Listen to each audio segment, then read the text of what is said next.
Hello बच्चों, इस question में हमसे ये बोला गया है कि out of Cu2Cl2 and CuCl2 which is more stable and why. तो इन दोनों में कौन सा ज़्यादा स्टेबल है वो हमें बताना है।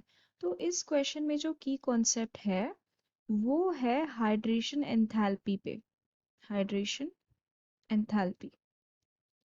तो हाइड्रेशन एंथैल्पी पे अगर हम देखें तो it is directly proportional to the charge on a cation. तो यहाँ पे हम केटायन की बात कर रहे हैं and inversely proportional to its size. ठीक है। तो अगर हम कॉपर की बात करें तो कॉपर का जो आउटर मोस्ट इलेक्ट्रॉनिक कॉन्फ़िगरेशन होता है वो होता है 3d10 4s1। और अगर हम इसमें देखें Cu2Cl2 में एंड CuCl2 में, तो यहाँ पे Cu2Cl2 में तो कॉपर का जो चार्ज है, कॉपर पे जो चार्ज है वो है +1 का एंड इस पे है +2 का। तो नॉर्मली अगर हम देखें तो कॉपर पे +1 का चार्ज होने से इलेक्ट्रॉनिक कॉन्फ़िगरेशन बन जाती है 3d10 4s0 एंड +2 का चार्ज होने पे इलेक्ट्रॉनिक कॉन्फ़िगरेशन बन जाती है 3d9 4s0। तो दिखने में तो ये हमें ज़्यादा स्टेबल लगेगा बिकॉज ये है फुली फिल्ड ऑर्बिटल, बट ऐसा नहीं होता।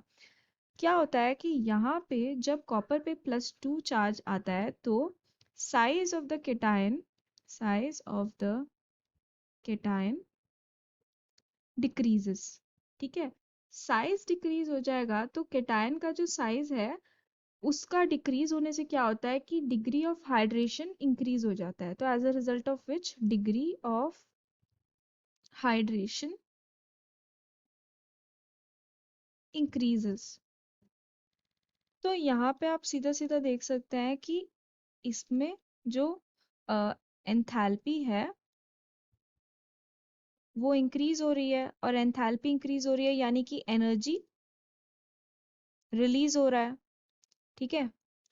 जो कंपाउंड है उसमें से एनर्जी रिलीज हो रहा है एंड एनर्जी रिलीज होने से क्या होगा, उसमें ज़्यादा स्टेबिलिटी प्रोवाइड होगी।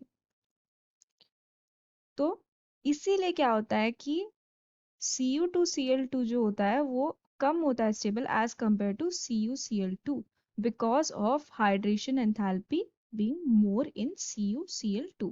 So I hope you have understood. Thank you.